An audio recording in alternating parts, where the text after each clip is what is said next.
Ndugu yangu, baki tena. Ni hatari. Vipi? Poa lakini. Tena nakwambia ni hatari ndugu yangu. Yaani hapa nimetaka kukimbia hivi.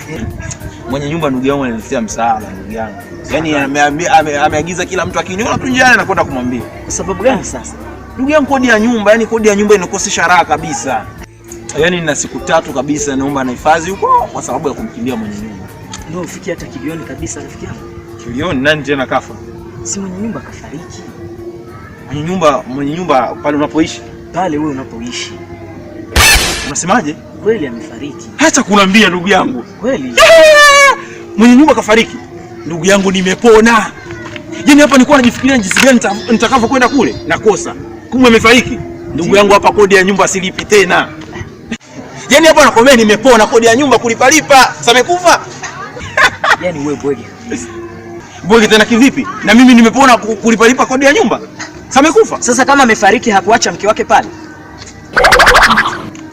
Wewe chizi kabisa. Sema tuongozane twende Kilioni.